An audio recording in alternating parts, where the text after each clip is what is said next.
সুপ্রিয় শ্রোতা, আসসালামু আলাইকুম। আমি অ্যাডভোকেট মোহাম্মদ আমিনুল ইসলাম চৌধুরী সোহাগ আছি আপনাদের সাথে।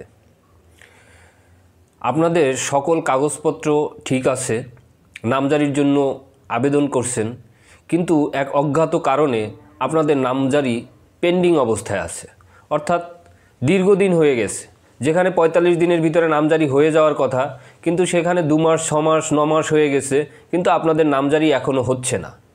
আজকে আমরা এই ভিডিওর মাধ্যমে জানার চেষ্টা করব এই অজ্ঞাত কারণটা কি এবং এই অজ্ঞাত কারণের ফলে সৃষ্ট সমস্যা থেকে কিভাবে আমরা পরিত্রাণ পেতে পারি।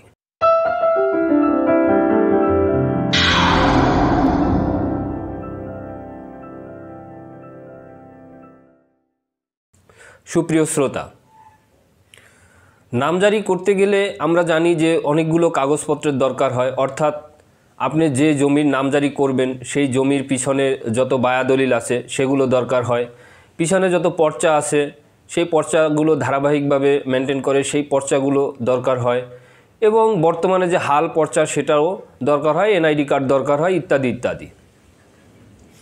এখন এই সকল কাগজপত্র সহকারী আপনি নামজারির জন্য দরখাস্ত করলেন, কিন্তু দেখা গেল যে সব টেবিল ঘুরে এসে এক জায়গা থেমে আছে, সেটা হলো তহসিলদার। অর্থাৎ তহসিলদার আপনাকে প্রতিবেদন দিচ্ছে না, আর তহসিলদারের প্রতিবেদন না পাওয়ার ফলে আপনার নামজারিও হচ্ছে না। এখন আপনি কি করবেন? আপনাকে এই স্টেপ নেওয়ার পূর্বে, অর্থাৎ তহসিলদারের বিরুদ্ধে আপনার স্টেপ নেওয়ার পূর্বে আপনাকে কিছু তথ্য জানতে হবে, অর্থাৎ তহসিলদারের কাজগুলো কী। একটি ইউনিয়ন ভূমি অফিসে তহসিলদার হলো ভূমি সহকারী কর্মকর্তা। তার কাজ হলো মাঠ পর্যায়ে জমিটা কি অবস্থায় আছে, এটা সিকিস্তি অবস্থায় আছে না পয়স্তি অবস্থায় আছে, না এটা খাস জমি, বা আপনি যে জমিটার জন্য আবেদন করলেন সেই জমিটা কোন প্রকৃতির, এবং এই জমিটা আপনার দখলে আছে কি না, ইত্যাদি সম্পর্কে সব কিছুর একটা প্রতিবেদন তৈরি করে তহসিলদার সব। এখন দেখা গেছে যে আপনার ঠিকই সকল কাগজপত্র আছে, কিন্তু কোনো একটা সমস্যা আছে। সেই সমস্যার ভিতরে হতে পারে দেখা গেছে যে আপনি ওই ভূমিতে, অর্থাৎ যে ভূমির জন্য আপনি নামজারির আবেদন করলেন সেটি আপনার দখলে নেই।